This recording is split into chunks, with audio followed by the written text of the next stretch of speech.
You live in Vegas. We know it's the strips are just right up the street. You like to partake in gambling. I do. I've heard the story that you've won a couple of $1 million and they've asked you not to come back and partake anymore. Yeah, that's happened a few times, actually. What's your game? Well, blackjack, I've been playing pretty much my whole life. I just started to get into baccarat now. Okay. And money really changed hand in baccarat. I love it. It's been fun. I've been playing for like 2.5, 3 months. And yeah, I gamble almost every night.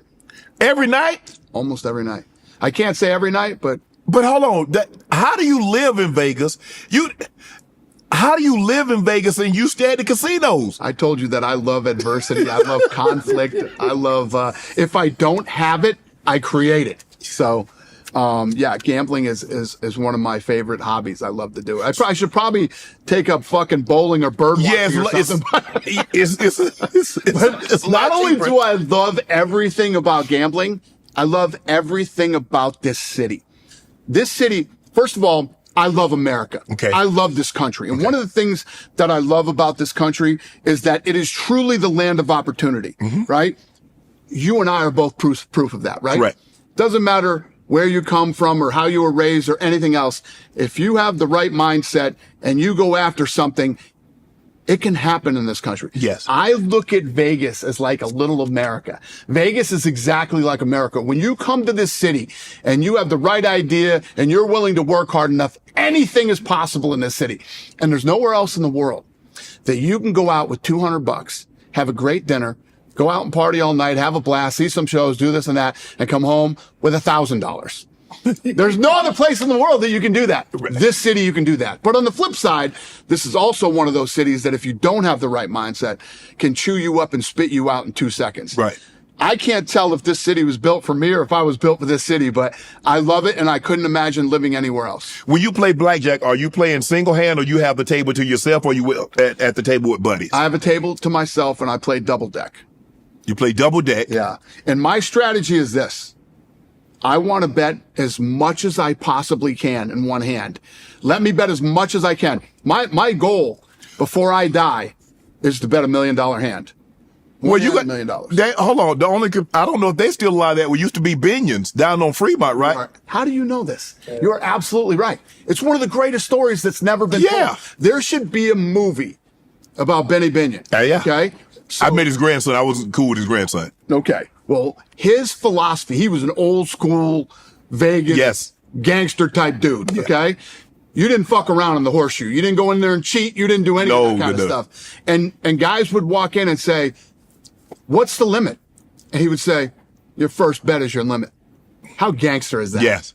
Whatever you compare, whatever you put down, he cover it. Whatever your first bet is, that's your limit. So if you wanted $1 million limit, your first bet was $1 million. None of this $5, $5, $1 million. Right. I love that. I mean, do you know the story about Arnie that came in there and he almost bankrupt Binions? I do. There's so many great stories out of Binions back in the day. I used to go take the pictures and they had all the $1,000 bills. $1 million. Yeah. Yeah, it was $1 million. Yeah. But how do you have I'm not gonna lie, I used to have the stomach to be able to go and I wouldn't play like you play, and I play, maybe 5,000 here, maybe $10,000 hand there, but I don't have the stomach anymore. Because you can't look at that, when you're playing, you can't look at that as money.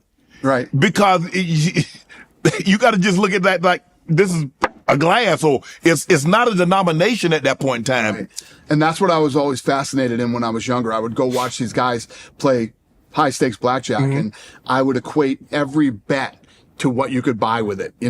That's a car, that's a home, that's a house. Yeah.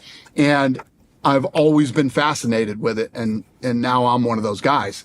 But, like I told you earlier when we started talking, I have a crazy high tolerance for risk. Clearly. I love risk. And do you give yourself a limit? It says, okay, I'm going in here, I'm going to play whatever the case may be, $1 million.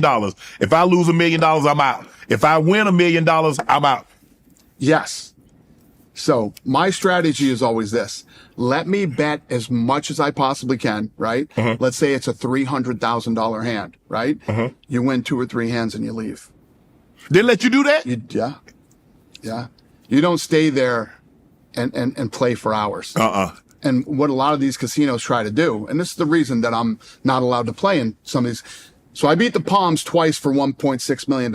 I got kicked out both times. I literally have the heavyweight championship belt they gave me in there. I was 16-0, 1.6 million, and they asked me to leave twice. And the way that they ask you to leave is they drop your limits so that you can't bet that much anymore. Right. So they did it. The Mirage did it to me. The Wynn, they're the worst. Go to eat at the Wynn and hang out. They'll get the greatest restaurants, but gambling at the Wynn, Right. they're the biggest pussies on the strip, in my opinion, for what a big casino they are. But Caesar's Palace, the Bellagio, and the Venetian. Mm-hmm.